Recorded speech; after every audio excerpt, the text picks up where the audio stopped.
Anyway, I saw this thread from a girl, and she deleted it. I couldn't read the replies. So let's start a new one. Just our own. Mysticism.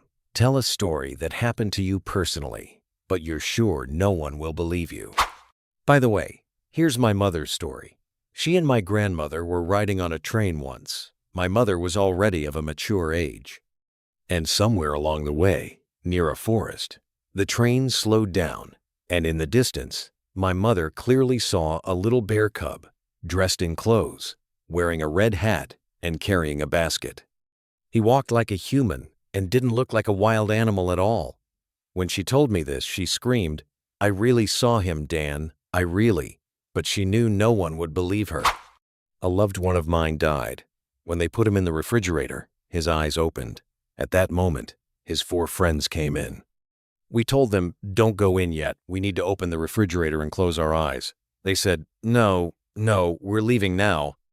We might not be able to come to the funeral." They came in, walked around, stood at his feet, mourned, and left.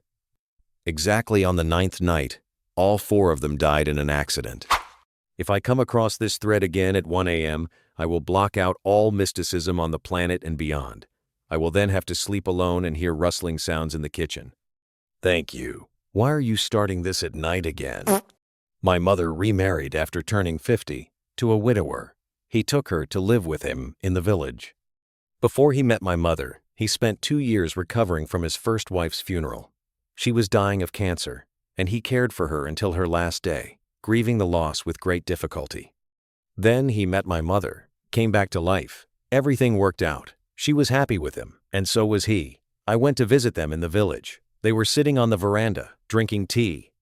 I was standing in the house, at the threshold of the living room and hallway, looking at my phone, and out of the corner of my eye, I saw a silhouette in the hall, clearly visible. A beautiful woman of a certain age, with dark curls, styled high, sitting cross-legged, reading a newspaper. I looked up and back at my phone. When I realized it, I was glazed over with horror. I ran out onto the veranda and said, "That woman there sitting in that chair with a newspaper, she's definitely not alive. She's emitting a chill." Uncle Colia burst into tears immediately. Mom was in shock. 2 years later, he died in his sleep. His heart stopped. A few years later, after his funeral, I was visiting my mother in the village, and on the way back at the train station, I bumped into a woman of about 50 at the door. She asked, "Honey, who are you so beautiful for?" I told her, "I went to visit my mother in such and such a village." She asked my mother's last name, and it turned out the woman was my mother's neighbor down the street. She said she knew Uncle Colia and had been his first wife's hairdresser when she was sick. She cut her hair at home and styled her hair. I told her what I saw. I described the ghost, and the woman replied, yes, it was his first wife. She told me I saw her shadow, and that's normal. This story happened in Tuva, where there's shamanism, so you can talk about it calmly, and no one will look at you like you're crazy. I was more surprised by the coincidence. Never wear someone else's shoes in your dreams. I remembered this rule so firmly that it actually turned into a mystical dream. I dreamed that at the market, an old woman was trying to either sell me or just give me some boots, old and worn. And then, apparently, I realized in the dream that I couldn't, and I consciously refused her, and then I woke up. I opened my eyes and saw the same old woman in front of me, but as a ghost, she was looking intently at me, and I at her, and then she floated through the walls and out of the room. It was an incredible feeling. When I was 3 or 4 years old, I could return to a past life for a couple of minutes in the form of a man. I often told my parents about this, but no one believed me. By the age of 5, this had passed, but I remember from the first person, as always. For a few minutes I was in different places, with different people, under different circumstances. I woke up at about 14 inches the middle of the night because my nose was hitting the ceiling. I looked down, I was lying down, and at the same time, I was up there, levitating. It felt like I should fly away, but the ceiling was an obstacle. I got scared and jumped into myself. This woke me up abruptly. I felt a blow, as if something heavy had fallen on me. Like me, I'll read in the morning. I'll chill at night. I haven't been able to understand for a long time. Where does the second sock from the washing machine disappear to? I dreamed my uncle called me on my cell phone and told me my grandmother had died. I woke up to the call, and my uncle's number was on the screen. Guess what he said? Once in my life, I told my parents there was a monster under the bed. They laughed.